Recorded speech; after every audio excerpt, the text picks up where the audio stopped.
Semangat pagi. Pagi, pagi, pagi. Kurang semuanya kurang semangat. Jadi kalau sudah siang harus tetap semangat pagi. Semangat pagi. Pagi, pagi, pagi. Alhamdulillah. Alhamdulillah Rabbil Alamin. Puji dan syukur senantiasa kita panjatkan kepada Allah Subhanahu wa taala. Alhamdulillah kita pagi siang hari ini kita masih diberikan nikmat sehat, masih diberikan semangat yang luar biasa untuk mengikuti kegiatan pemaparan modul materi modul guru penggerak. Salawat serta salam semoga senantiasa tercurahkan kepada Nabi kita Nabi Muhammad Sallallahu Alaihi Wasallam beserta keluarga, para sahabat dan para pimpinan istiqomah. Baik Bapak Ibu sekalian, pada siang hari ini kita akan sama-sama mendengarkan pemaparan modul yang nanti akan disampaikan oleh Pak Agus Hidayat SPD dalam rangka pembahasan materi modul guru penggerak dengan judul diseminasi budaya positif. Jadi alhamdulillah dengan kegiatan ini tentunya kita akan mendapatkan ilmu yang bermanfaat yang nanti akan disampaikan oleh rekan kita Pak Agus Hidayat. Baik Bapak Ibu sekalian, untuk mempersingkat waktu langsung saja kita dengarkan sama-sama paparan dari rekan kita Pak Agus Hidayat. Oleh karena itu kami persilakan Pak Agus Hidayat untuk menyampaikan paparan mengenai diseminasi budaya positif. Terima kasih, silakan Pak Agus. Baik, terima kasih Mas Dik. Saya awali bismillahirrahmanirrahim. Assalamualaikum warahmatullahi wabarakatuh. Waalaikumsalam warahmatullahi wabarakatuh. Apa kabar ibu-ibu, bapak-bapak sekalian? Baik, alhamdulillah. Sehat, luar biasa. Semangat ya Bapak Ibu. Alhamdulillah baik, alhamdulillahirabbil alamin. Shallallahu wasallamu ala nabiyyil karim sayyidina wa maulana Muhammadin wa ala alihi washabbihi ajmain. Amma ba'du.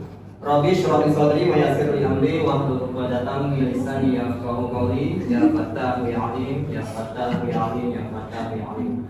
Baik Bapak, Ibu guru sekalian yang penuh semangat pada hari ini, pertama-tama tidak lupa marilah sama-sama kita panjatkan puji syukur kita kehadirat Allah Subhanahu wa taala yang mana pada hari ini kita masih dipertemukan dalam keadaan sehat walafiat sehingga kita bisa berjumpa dan berkumpul di sini untuk menggali, sama-sama menggali ilmu ya. Bukan berarti saya sudah pakar, tidak, tapi kita di sini sama-sama menggali dan berdiskusi apa yang lebih dan apa yang kurang. Mudah-mudahan nanti yang saya paparkan bisa bermanfaat untuk kita semua. Amin ya rabbal alamin. Dan lupa pula salawat dan salam kita sama-sama curahkan kepada baginda Nabi kita yaitu Habibana wa Nabiyana Muhammad sallallahu alaihi wasallam.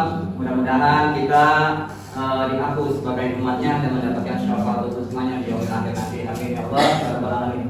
Baik Bapak Ibu guru, di sini saya akan mencoba memaparkan berkenaan dengan diseminasi budaya positif ya. Kalau ini adalah salah satu materi pengimbasan dari modul guru penggerak ya. Yang kemarin saya laksanakan, saya hadiri di P2K PTK 2 ya. Ya di dekat SMK 35. Mudah-mudahan di sini saya bisa memaparkannya dan ibu bapak bisa memahaminya. Baik, diseminasi budaya positif. Budaya kalau secara bahasa itu kan biasanya kebiasaan ya bapak ibu ya. Positif itu berarti sesuatu hal yang baik. Nah, maka dari itu pemaparan ini mudah-mudahan nanti bisa menjadi suatu kebiasaan yang positif baik bagi kita selaku pengajar ataupun anak-anak murid kita selaku kita ajar. Jadi bisa menjadi suatu kebiasaan yang baik sehingga memunculkan karakter yang baik pula untuk anak kita. Baik, perlu juga saya jelaskan kenapa perlu adanya budaya positif. Maka di sini saya paparkan latar belakangnya. Dalam menumbuhkan dan menerapkan budaya positif pada murid di sekolah itu memang diperlukan Bapak Ibu ya di lingkungan pendidikan yang kondusif. Nah, untuk menciptakan kondusif ini seperti apa nanti kedepannya kita paparkan. Nah, untuk menciptakan situasi tersebut perlu dibuat keyakinan kelas. Ini nanti kita bahas di modul 3 yang akan menciptakan menciptakan lingkungan positif sehingga terwujudnya budaya positif. Ya, budaya positif itu juga perlu terus dilakukan oleh guru, siswa sehingga visi sekolah akan terwujud. Jadi jangan hanya ketika ada pemantauan baru dilaksanakan, tetapi ketika tidak ada pemantauan kita lupakan. Jadi budaya positif ini harus continue Bapak Ibu, harus terus menerus sehingga tertanam dan juga membentuk suatu karakter pada anak murid kita. Jangan hanya bahasanya tuh bahasanya kalau lagi mood dikerjakan, kalau lagi nggak mood nggak dikerjakan, atau lagi ada penilaian dikerjakan, tidak ada penilaian dikerjakan, terutama kalau ada pantauan kepala sekolah atau bapak wakil kepala sekolah. Ya.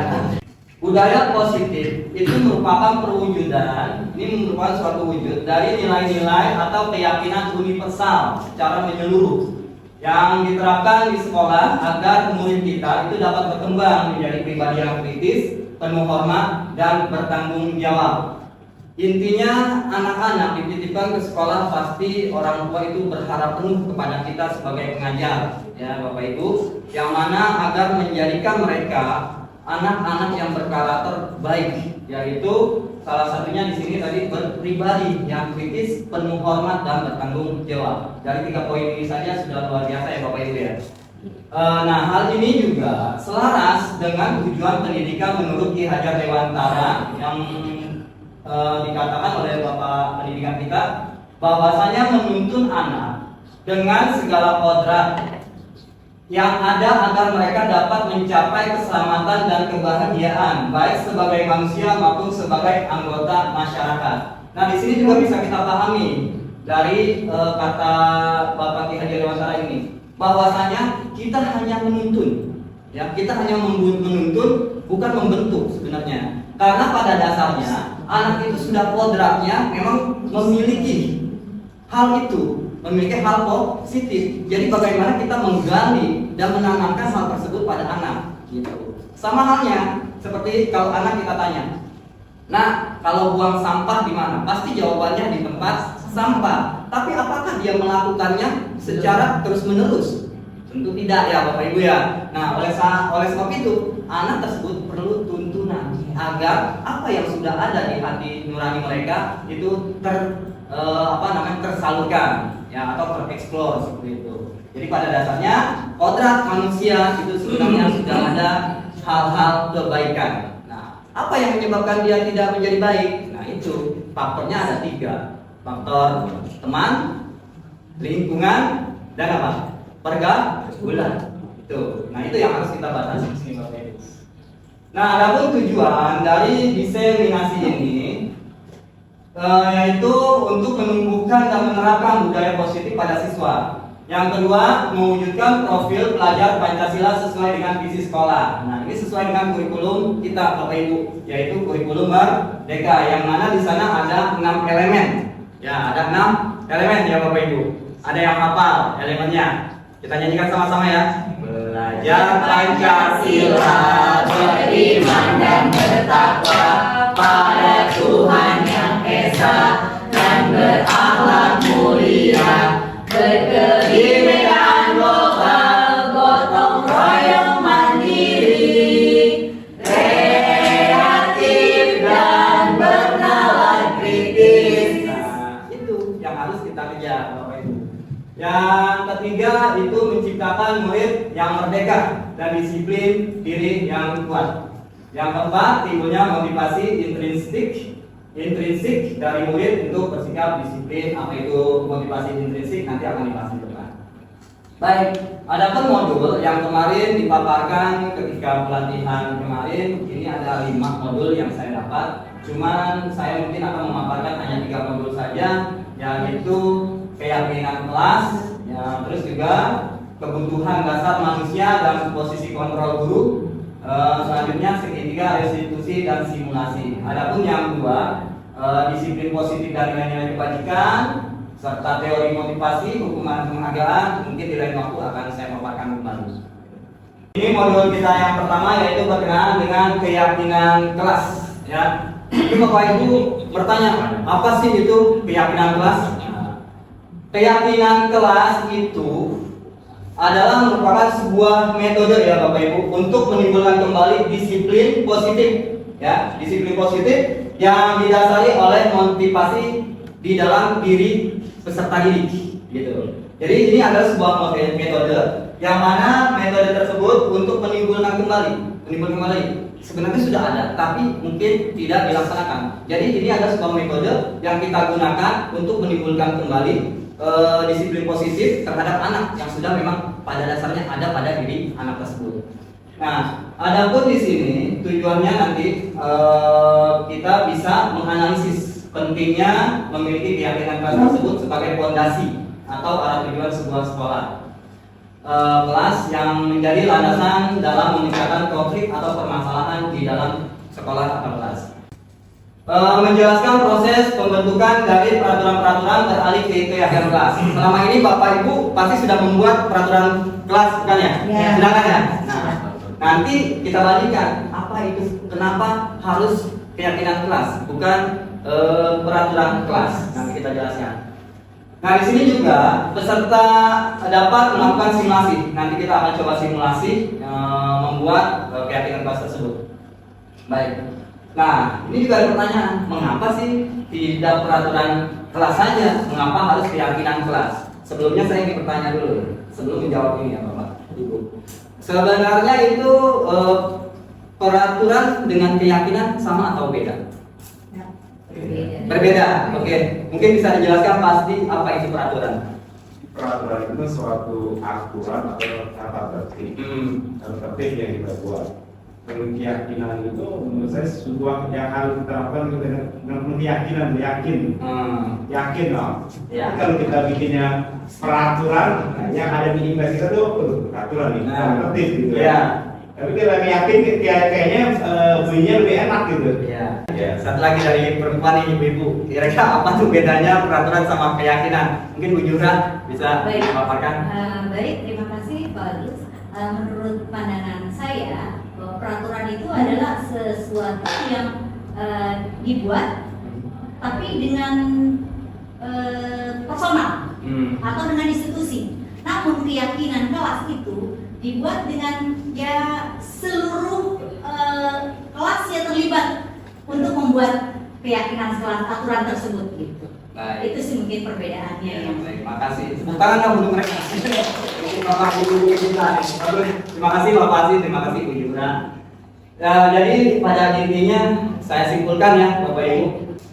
Jadi pada tadi jawabannya dari Pak Fasi dan Bu Jura saya simpulkan dengan kata lain bahwasanya peraturan itu berarti dengan kata lain sebagai tuntutan yang mulia.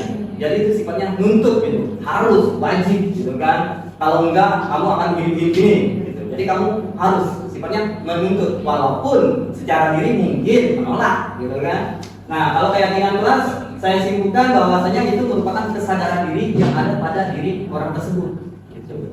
Jadi itu bedanya. Kalau peraturan sifatnya menuntut, tapi kalau keyakinan ya kita yakin kok ini jodoh saya kan seperti itu. Ya udah dijalankan seperti itu kan ya Bapak Ibu ya. Saya sudah yakin kok kalau saya haus saya harus minum gitu. Kalau saya lapar saya harus makan. Nah, udah yakin jadi nggak akan melakukan hal-hal yang lain gitu. Tapi kalau peraturan kamu harus begini begitu. Nah, itu belum tentu dilaksanakan oleh anak tersebut. Jadi dengan kata lain itulah pentingnya keyakinan kelas. Nah, sama halnya seperti kita ada pertanyaan seperti ini. Mengapa kita memiliki peraturan hadir tepat waktu ke sekolah? Mengapa Bapak Ibu? Mengapa kita memiliki peraturan hadir tepat waktu ke sekolah? Jawabannya apa? Agar disiplin. Nah, disiplin inilah yang menjadi keyakinan kelas. Jadi sifatnya universal, tidak dipaparkan secara panjang lebar. Ketika kita memaparkan, itu anak-anak juga ngapalnya susah atau mengingatnya juga susah. Tapi kalau dengan satu kata disiplin, nah berarti disiplinnya dalam hal apa? Meluas, melebar, apapun itu. Terus juga, mengapa kita memiliki peraturan wajib menjaga kebersihan lingkungan sekolah? Mengapa, Bapak Ibu? Nah, agar nyaman, agar bersih, menjaga kebersihan. Berarti menjaga kebersihan cukup, menjaga kebersihan tidak perlu kita harus menjaga kebersihan kelas. Berarti kebersihan lapangan tidak kita harus jaga dalam kita. Berarti dengan satu keyakinan kelas itu menjaga kebersihan sudah cukup. Lagi misalkan mengapa kita memiliki peraturan memakai helm jika mengendarai motor? Jawabannya Supaya lebih aman dan melindungi diri sendiri Ya, di jalan. betul. Baca nih pakai ini. Keamanan, keselamatan, gitu. Jadi keamanan keselamatan bukan hanya memakai helm. Makanya udah tahu. Bisa jadi keamanan dan keselamatan itu memakai masker, bisa jadi untuk menjaga kesehatan. Baik. Nah, adapun fungsi untuk keyakinan kelas adalah untuk mendukung motivasi intrinsik.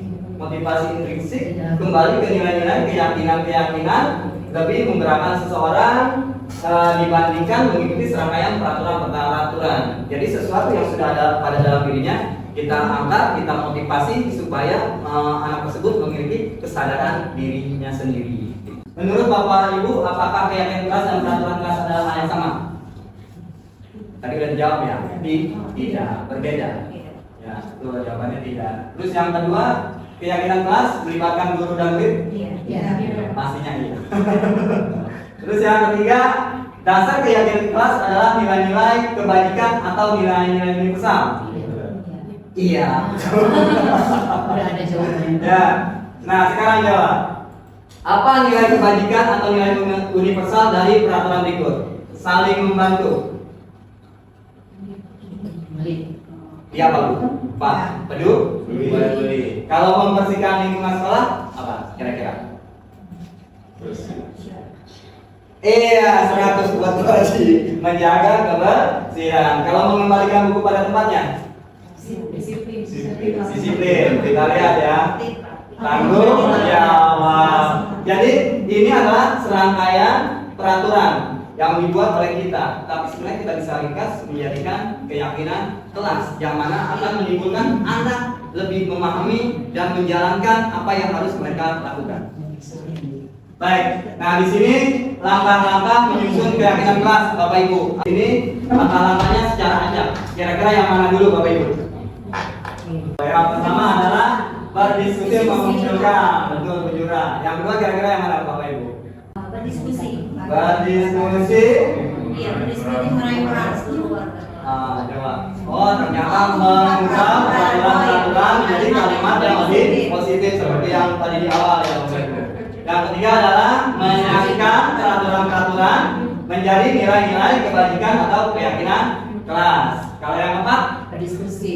berdiskusi. Yang mana nih? Berdiskusi atas atau tengah? Mari. Berdiskusi mengenai peran seluruh warga. Ya, berdiskusi mengenai peran. Berdiskusi. Oh, ini sekarang berdiskusi mengenai gambaran. Nah, yang keempat, Baru berdiskusi Berdiskusi mengenai peran. iya, dan yang keenam meninjau ulang keyakinan kelas dari waktu ke waktu. Nah, adapun peran dari keyakinan kelas ini integrasinya sangat luar biasa Bapak Ibu. Bila mana kita menerapkannya di kelas kita, ini privasinya itu sampai dengan ke budaya positif. Tapi kalau kita hanya membuat peraturan kelas itu meningkatnya hanya di situ saja, ya, karena sifatnya tuntutan. Bukan memotivasi anak supaya berbuat yang memang sudah ada pada dalam dirinya. Nah, di sini ada contoh Bapak Ibu. Ada contoh kesepakatan kelas. Coba Bapak Ibu kesepakatan kelas yang sebelah kiri ya. Kiri dulu. Di sana ada datang tepat waktu, disiplin bisa atau hormat ya. Hormat juga bisa. Hormat menghormati waktu atau menghormati teman-teman yang lainnya. Terus lagi menjaga kebersihan sekolah. Menjaga kebersihan aja tidak cukup, tidak perlu ada iming-iming sekolah, kelas dan lain sebagainya. Nah, terus lagi berdoa sebelum dan sesudah kegiatan. Tidak yakin kelasnya yang mana kira-kira? Berdoa. Ya, ini bisa masuk ke dalam budi pekerti. Aktif dalam pembelajaran. Aktif sudah. Nah, lalu kesepakatan kelas yang sebelah kanan. Kami guru dan murid yang saling menyayangi. Keyakinan kelasnya? Ya, saling menyayangi. Ditanya di situ. Kami murid yang semangat belajar. Ya, semangat. Di sini juga kami murid yang peduli dengan iman, peduli. Jadi cukup dengan satu kata atau dua kata sehingga tertanam di hati anak dan pikiran anak. Baik. Ya, ini adalah salah satu kegiatan pendalaman keyakinan kelas yang mana bila di sini ada formasi tabel T, ada tabel Y, ya, tabel T dan tabel Y. Di sini salah satu contohnya keyakinan kelasnya yaitu hormat, bekerja, diterima dan dimiliki yang akan menimbulkan pada diri anak. Dia akan meyakini bahwa sangat penting untuk menghormati semua orang dan barang milik orang lain dengan keyakinan kelas hormat. Yang kedua juga bekerja. Dia akan mampu meyakini bahwa sangat penting untuk mengerjakan segala pekerjaan atau mengikuti kegiatan yang telah ditugaskan. Yang ketiga, keyakinan kelas diterima dan dimiliki, kami meyakini bahwa sangat penting untuk merasa diterima pada suatu kelompok dan saling peduli satu dengan yang lainnya. Diterima dan dimiliki. Nah, adapun penampakan atau wujudnya kita bisa lihat di sini bisa melalui dengan pendengaran, dengan penglihatan ataupun dengan perilakunya. Kalau kita ingin mengamati, sebenarnya seperti terdengar sikap hormat nih, keyakinan kelasnya. Itu kalau terdengar tuh kalau anak mengucapkan misalkan, yuk saya bantu. Nah, ini mereka sudah menjalankan keyakinan kelas mereka nih dengan keyakinan kelas hormat atau kita bisa selesaikan ini bersama. Itu juga merupakan penerapan keyakinan kelas hormat. Atau juga permisi itu. Terus juga boleh saya pinjam. Terus lagi nanti akan segera saya kembalikan. Nah, itu dari ucapan yang kita dengar. Oh, ini berarti anak sudah melakukan keyakinan kelas hormat yang mana kita dengar. Ataupun yang kita lihat, itu bisa kita lihat berempati terhadap perasaan orang lain dengan cara mungkin ya kalau kita lihat ya ketika orang terjatuh dia siap membantu. Nah, itu kita lihat dari sana. Terus juga misalkan memegang barang milik orang lain hanya dengan izinnya, jadi nggak main semena-mena mengambil barang aja tanpa izin. Tapi mohon maaf Bu Haji, bolehkah saya pinjam pulpennya misalkan seperti itu. Nah, itu salah satu aplikasi keyakinan kelas hormat. Itu juga dengan perilakunya.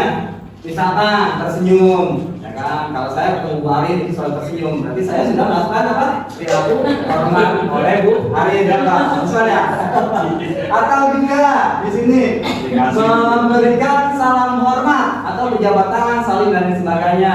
Semua orang yang lebih tua saling bertangan. Ya, itu juga sudah menunjukkan penerapan perilaku hormat. Nah, ini keyakinan yang ada pada diri kita, pada kodratnya.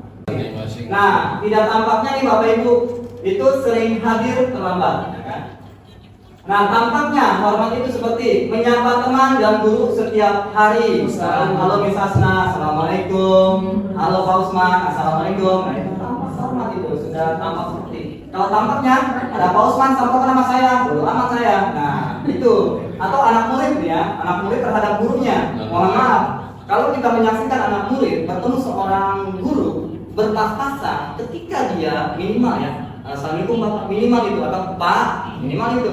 Bila mana anak tersebut ngelong aja, itu berarti dengan kata lain kita belum berhasil menerapkan keyakinan kelas hormat, belum berhasil. Nah, terus juga yang ketiga ya, tidak mengembalikan barang yang telah dipinjam dan meletakkan sembarangan. Nah, itu ini kebanyakan terjadi pada anak-anak kita, Bapak Ibu. Jangankan anak-anak, kita pun kadang sering melakukan hal seperti itu ya Bapak Ibu ya. Nah, ini kita belum memiliki keyakinan ini. Yang belum memiliki keyakinan bahwa hal tersebut salah. Kita sudah melanggar keyakinan hormat kepada orang lain. Tapi kita dengan kata lain menganggap orang itu tidak perlu dan tidak penting. Baik, contoh tadi bekerja nih, tampak sepertinya tekun bekerja dan menyimak guru. Nah, misalkan kita diberi kepercayaan oleh Bapak Kepala Sekolah, laksanakan itu kita. Tapi kalau anak-anak kerjakan soal dalam waktu sekian. Nah, itu dikerjakan, atau kerjakan PR dikerjakan. Nah, tidak tamaknya itu ya ini tidak mendengarkan guru dan tak acuh. Ya, itu berarti belum berhasil kita dalam penerapan bekerja terhadap siswa keyakinannya. Yang kedua, menyerahkan tugas tepat waktu, tugas tidak diberikan. Banyaklah terjadi ya Bapak Ibu. Nah, ini bisa jadi diagnosa kita terhadap siswa kita nanti. Mudah-mudahan kedepannya bisa lebih baik lagi. Ya, ini tentang tadi Bapak Ibu peraturan dan keyakinan kelas. Bahwasanya keyakinan kelas dengan peraturan itu berbeda. Ya, Bapak Ibu. Contohnya di sini satu, selalu mengembalikan buku pada tempatnya. Kira-kira keyakinan kelasnya apa? Tanggung jawab. Kalau yang nomor 2, dilarang mengganggu orang lain. Kita bikin buat keyakinan kelasnya apa? Menghormati Pak, coba ya. Iya, menghormati orang lain. Kalau yang nomor 3 kira-kira apa Bapak Ibu? Menghormati orang lain atau berkomitmen bisa. Kalau komitmen itu larinya kepada diri sendiri, menghormati orang lain berarti orang sekitarnya. Kalau dilarang melakukan kekerasan, keselamatan, menghormati orang lain nggak bisa. Dilarang menggunakan narkoba, keselamatan atau kesehatan bisa Pak. Ya, bagus Pak. Bergantian atau menunggu giliran, menghormati orang lain atau bersabar. Bisa, nggak jelas sebenarnya. Gunakan masker, kesehatan dan keselamatan bisa juga. Yang tadi keselamatan dan keamanan. Koridor ya? Hah? Koridor ya. Jangan berarti di kelas atau di koridor. Jadi intinya keyakinan kelas ini adalah sebuah metode untuk mewujudkan disiplin positif pada siswa atau pada anak-anak. Nah, itu tadi contohnya Bapak Ibu. Sekarang mungkin saya ingin mengadakan simulasi kali ya Bapak Ibu. Bapak Ibu saya minta untuk membuat peraturan kelas. Nanti sama-sama yang ada di kelas Bapak Ibu ya. Peraturan kelas di kelas Bapak Ibu itu apa aja sih? Masing-masing ya? Hah? Masing-masing. Iya, masing-masing cukup satu peraturan aja Bu. Jangan banyak-banyak. Berarti kalimatnya panjang. Kalimatnya bebas, yang Bisa ada SD. di kelas Ibu apa tuh peraturannya yang Bapak Ibu buat? Siap. A very special teacher can be just like a friend, someone who stands beside you and helps you round each bend. A strong but caring teacher can be just like a guide, someone who helps you see the light that's shining deep inside. If you're standing in the darkness and a song of hope you cannot hear, a true friend and teacher. Coba Miss Hasna bisa minta bantuannya Miss. Kita akan merubah peraturan kelas yang ada di kelas Bapak Ibu jadi keyakinan kelas ya Bapak Ibu ya. Di sini ada dilarang, dilarang mengganggu teman belajar. Berarti kira-kira keyakinan kelasnya apa Bapak Ibu? Dilarang mengganggu teman belajar. Teman, berarti menghormati. Ya, berarti menghormati ya, tulis menghormati ini. Menghormati. Salin nggak pakai salin? Iya, menghormati aja cukup. Terus di sana juga kedua, mendengarkan orang yang sedang berbicara. Sama, menghormati juga ya, sama. Yang ketiga, membuang sampah pada tempatnya. Menjaga kebersihan, berarti menjaga kebersihan. Terus yang ketiga, memberitahukan kepada guru bila tidak hadir ke sekolah. Menghormati orang lain juga bisa. Terus mengikat ya, ini mengangkat tangan ketika ingin berbicara atau bertanya. Menghormati juga sama. Membiasakan diri untuk mengucapkan maaf, tolong, permisi dan terima kasih. Membiasakan diri untuk mengucapkan maaf, tolong, permisi dan terima kasih. Menghargai bisa ya, lebih ke pekerja juga bisa. Ya, menghargai nih, menghargai maksudnya yang menghargai. Saat selesai istirahat, harus segera masuk kelas. Disiplin, ya wajib disiplin. Lalu meletakkan buku kembali ke tempatnya. Tanggung jawab. Tanggung jawab. Nah, itu Bapak Ibu. Tadi contohnya ada dua peraturan kelas yang mana bisa kita masukkan ke satu keyakinan kelas. Nah, itu fungsinya dari keyakinan kelas. Cukup satu tapi universal. Nah, itu pentingnya. Sehingga nanti anak-anak juga mudah tertanam nih, menghormati, menjaga kebersihan, menghargai, disiplin, tanggung jawab. Jadi dia tahu tanggung jawab. Oh, tanggung jawab itu isinya ini seperti itu. Atau juga menghargai ini seperti itu. Ya, baik Bapak Ibu, terima kasih. Tepuk tangan dulu untuk kita. Ya, baik Bapak Ibu, sekarang kita memasuki modul kedua, yaitu kebutuhan dasar dan 5 posisi kontrol guru. Tapi sebelumnya mungkin kita ice breaking dulu kali ya Bapak Ibu ya, biar lebih semangat. Masih semangat Bapak Ibu? Ya, terus semangat ya. Oke, boleh kali sambil berdiri. Siap? Boleh kali sambil berdiri. Baik. Ingat nggak Bapak Ibu? Yang mungkin Bapak Ibu juga suka melaksanakannya di kelas ya.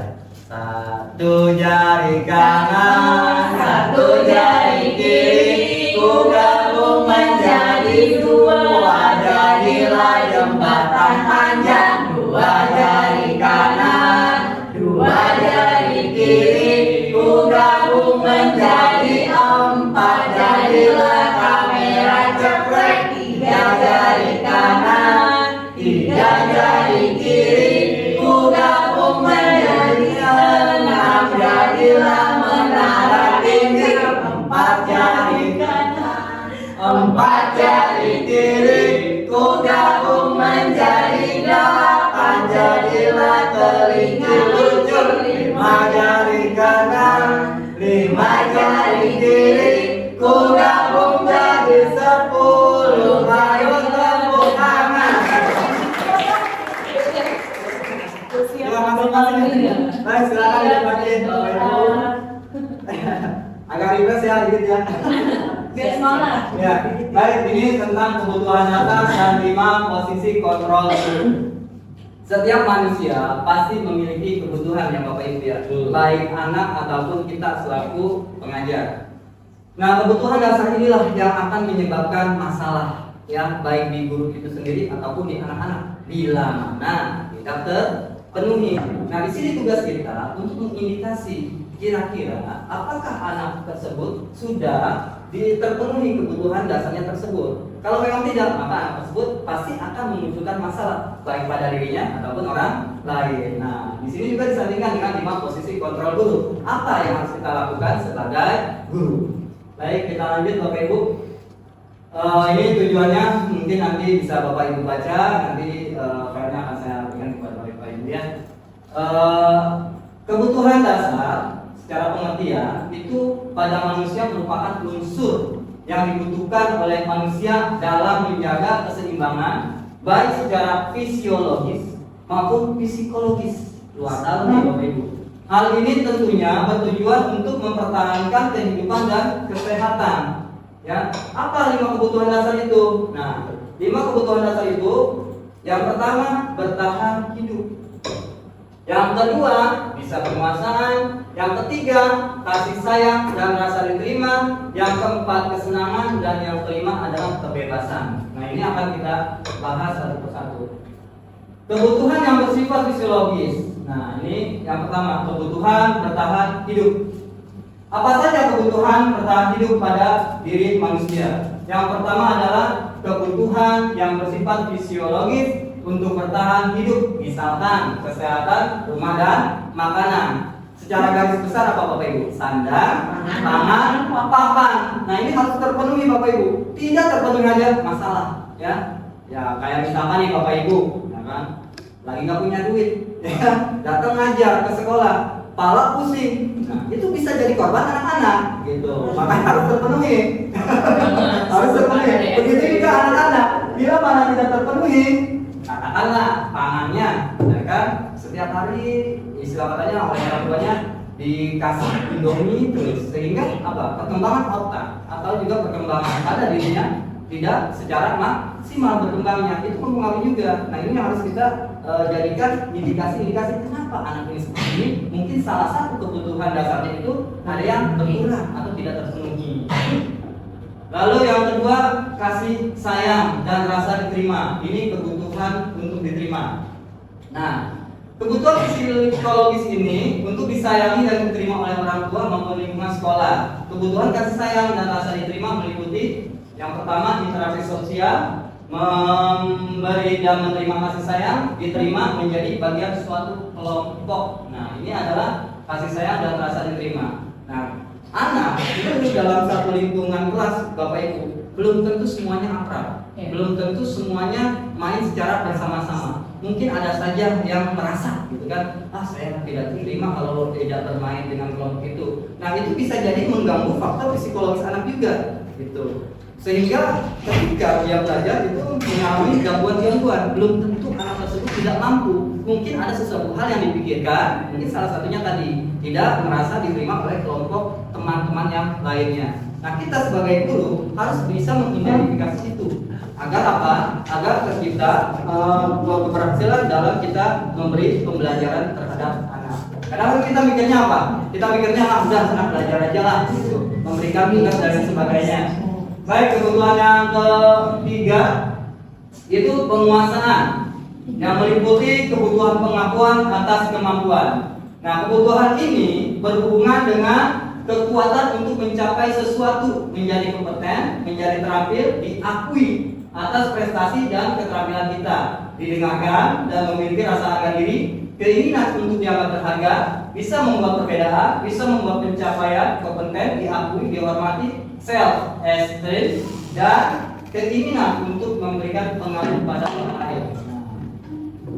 Ini biasanya terjadi pada kelas-kelas tinggi, Bapak Ibu, 4, 5, dan 6. Kenapa? Karena pada anak seusia kelas 4, 5, dan 6 itu lagi sedang-sedangnya puberitas. Ya, sedang ingin menunjukkan siapa dirinya gitu. Ingin menunjukkan siapa dirinya. Ini loh saya, gitu kan. Saya bisa ini loh gitu. Saya mau ini loh gitu. Jadi secara psikologis usia 9 sampai dengan 12 tahun mencapai 14 tahun ketika SMP itu sedang masa-masanya ingin merasa dirinya diakui, dia butuh pengakuan. Makanya tuh kalau di kelas 4, 5, 6 kalau anak misalkan, wih kamu hebat, itu senang. Beda dengan anak kelas 1 mungkin belum sadar yang mampu ini bodo amat gitu kan. Tapi kalau kelas 4, 5, 6 sih dia sudah menyadari dan dia butuh itu gitu. Jadi kamu cantik banget, masa sih bapak kan gitu kan. Kalau ada siswa kelas 5, 6 mereka sudah menyadari itu.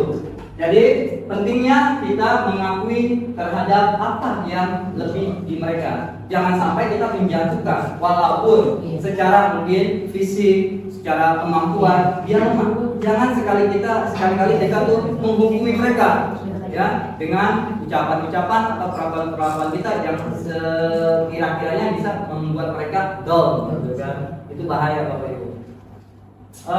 Terus yang ketiga, keempat, kebebasan.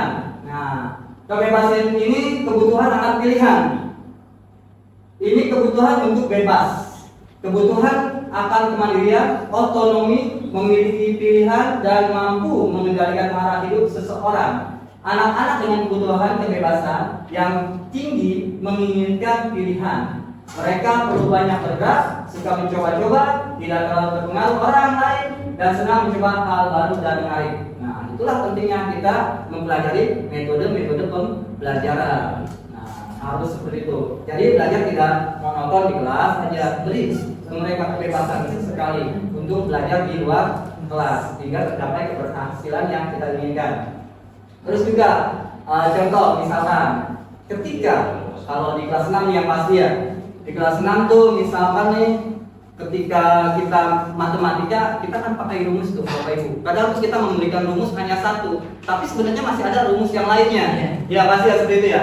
Nah kadang nih contohlah seperti rumus mencari volume pada tabung. Ya pasti ya pada tabung. Kadang tuh pada tabung untuk mencari volume itu ada yang dibutuhkan jari-jari, ada yang dibutuhkan diameternya. Nah itu rumusnya berbeda tuh. Kadang pernah saya ngalamin anak saya gitu kan? Saya memberikannya nih ketika menggunakan jari-jari. Jadi kan di situ rumusnya hanya gimana pasti coba diulangi. Apa? Mencari tabung V V kali R pangkat 2 kali T. Ya. Nah ketika mereka menggunakan D itu udah berubah tuh. Jadinya 1/4 kali V kali D pangkat 2 kali T. Walaupun secara hasil sama ya pasti ya. Nah biarkan mereka mengeksplor diri mereka. Jangan kamu bapak ajarkan pakai rumus yang R juga, kenapa pakai D? Gitu kan? Nah jangan seperti itu. Biarkan diri mereka kebebasan, tetapi tidak menyalahi aturan. Gitu. Oke, yang kelima kesenangan. Berikan mereka juga kesenangan. Ini adalah salah satu ya kebutuhan pokok untuk merasa senang. Jangan kita mengajar otoriter, ya jangan membuat anak terasa tertekan.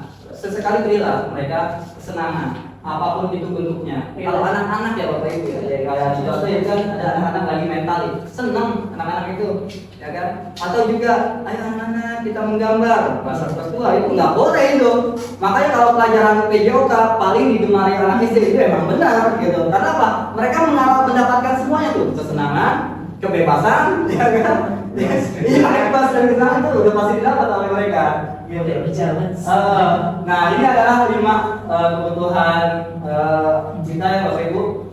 Nah sekarang di sini ada pertanyaan, apakah peserta didik Bapak Ibu telah terpenuhi kebutuhan dasarnya? Coba saya satu orang dulu di sana. Kira-kira di kelas kebutuhan dasar 5 ini sudah terpenuhi belum di kelas Nisasna atau belum? Nanti saya tanyakan.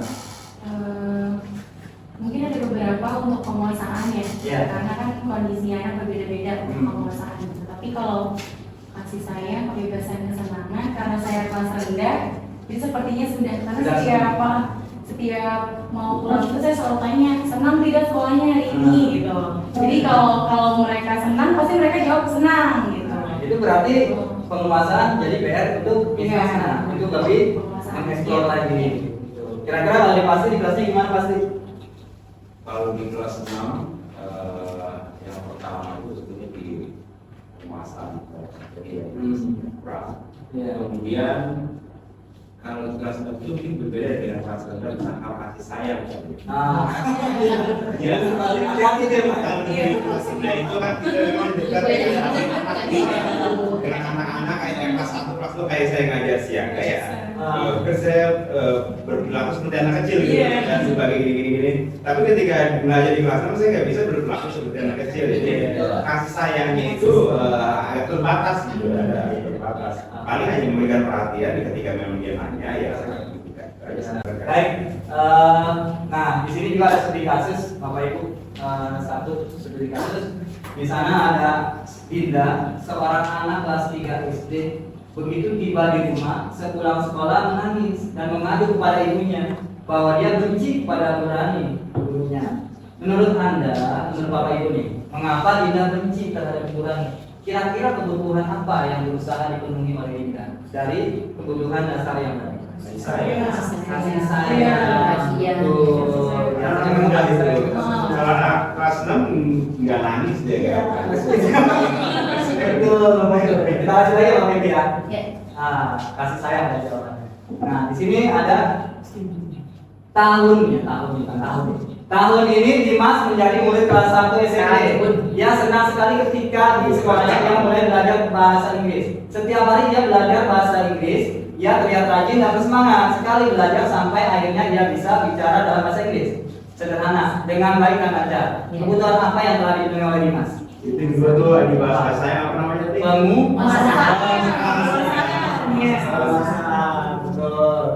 Nah ini langsung aja deh ke 5 posisi kontrol guru.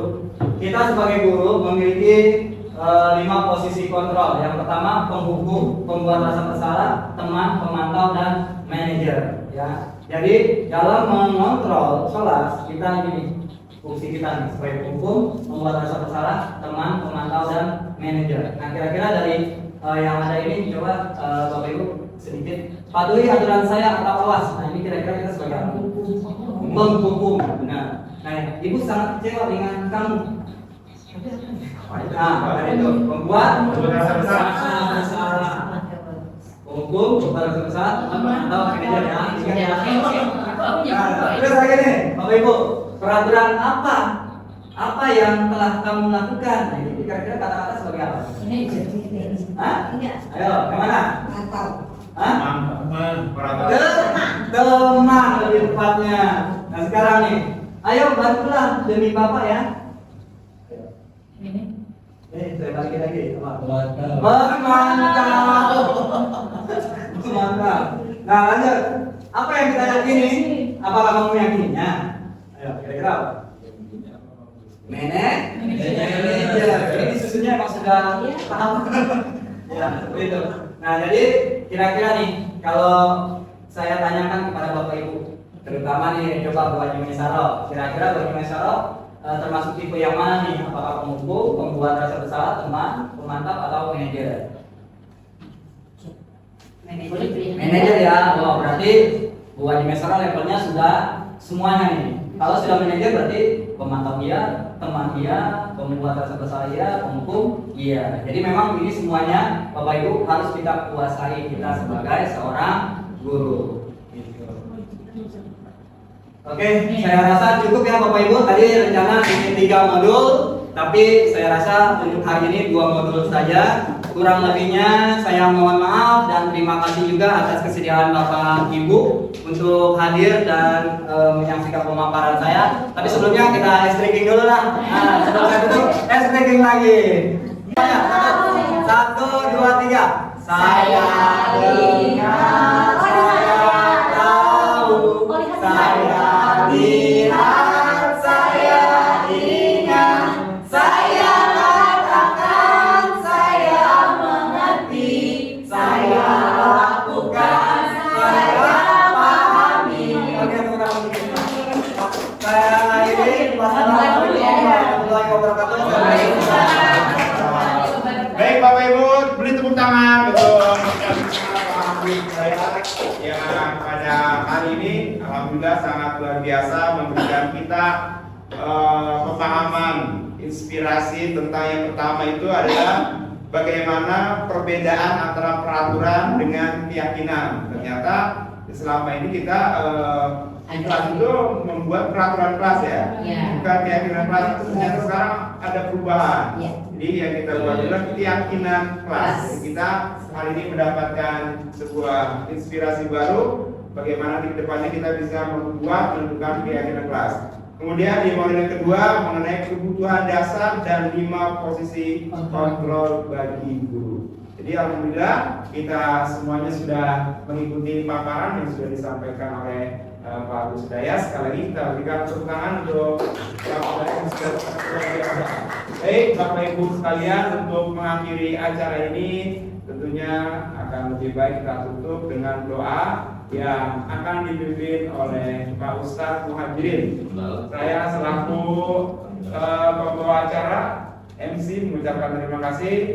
Wassalamualaikum warahmatullahi wabarakatuh. Waalaikumsalam warahmatullahi wabarakatuh. Bismillahirrahmanirrahim. Alhamdulillahirabbil alamin.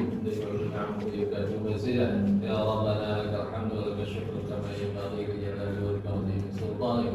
Allahumma shalli wa sallim ala sayyidina Muhammad wa ala ali sayyidina Muhammad. Rabbana atina fid dunya hasanah wa fil akhirati hasanah wa qina adzabannar. Wa sallallahu ala sayyidina Muhammadin nabiyil ummi wa ala alihi wa sahbihi wa sallam. Alhamdulillahirabbil alamin.